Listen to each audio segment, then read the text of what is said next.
بسم الله الرحمن الرحيم. بداية طبعا أنا من الجمالية يا رجالة.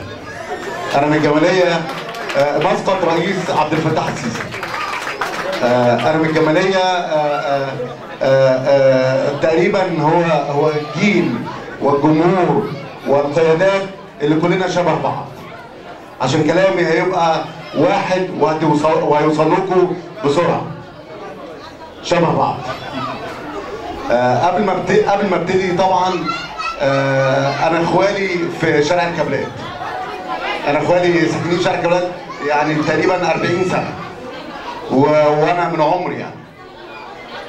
قبل ما نبتدي في الكلام عن عيد الام، طبعا لازم الجميع يعلم ان احنا في ارض الرجوله والجدعنه وقيادات والقيادات الطبيعيه والسياسيه كلها خرجت من ارض المطريه.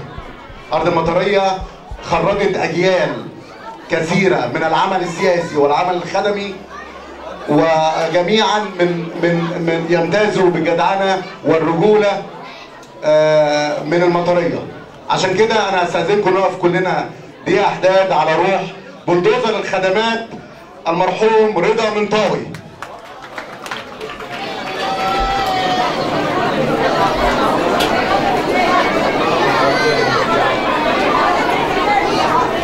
نحن كجيل الوسط دائما نبحث عن ما هو يعطي الخدمات بدون مقابل، حتى لو كان مسبوق بصبغة السياسة. وهذا ما رأيناه وتعلمناه من أجيال سابقة من المرحوم رضا منطاوي. أنا طبعا آسف أنا ذكرت بالاسم ده لأن أنا تقريبا بنتمي لجيل الوسط، والاجيال السابقه علمتنا هذا. مش عايز ارجع لورا ايام السادات والدكتور سعد امين ومستشفى المطريه وردم الرياح وما شابه ذلك، وكل حتى كان دايما السادات يقول له اقعد يا دكتور سعد. انا مش عايز ارجع لورا لان في اجيال جديده لم تشهد الدكتور سعد ولم تشهد المرحوم رضا. عائلات الجماليه والقيادات السياسيه والطبيعيه في المطريه لابد ان تعلم وان تدفع بابنائها واجيالها للعمل الخدمي والتطوعي والسياسي في الفتره القادمه. وده دور البلد.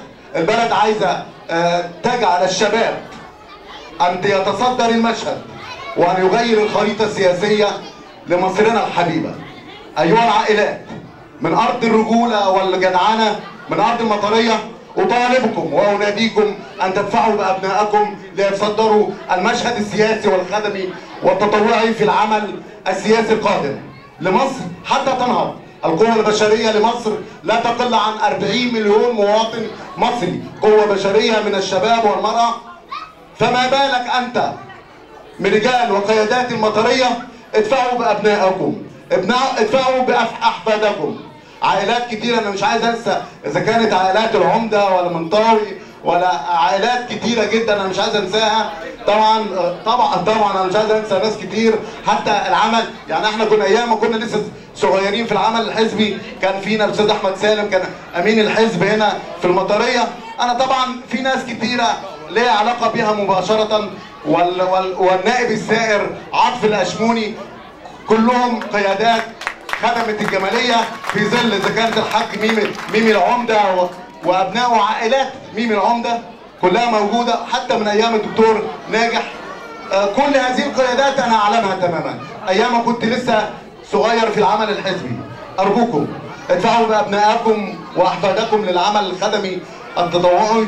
لو كان في رغبه في حب مصر دايما في احنا كصعايده حتى في عائلاتنا وابنائها نحب نورث كل حاجه. وانا ده اللي انا حتى عندنا في دوائرنا بنلاقي ان كل العائلات اذا كان نائب يطلع ابنه وابنه يطلع، لا ده مش شرط. اكم من عائلات ونواب لهم ابناء ويتصدروا المشهد النيابي او الخدمي ويفشلوا وكثير. ليس شرط ان يكون القيادي الناجح والخدم الناجح وعضو مجلس الشعب الناجح ان يظل ابنه وابنه انه يكون ناجح. هذا ليس معادله خاطئه احنا تعلمناها في العمل الحزبي والعمل الخدمي. اخونا احمد شحاته وقيادات حزب حماة وطن، كل الشكر على الترحيب وكل الشكر على اللقاء. احنا دلوقتي بنكرم امهات، بنكرم من تبني جيلا جديد، بنكرم ام مصريه وام مثاليه في المطريه. ارض الحنان والوفاء للام وام المطريه. تحيه مني وتحيه من قيادات الحزب لكم كل الكرم وكل الفضل وكل التحيه، والسلام عليكم ورحمه الله وبركاته.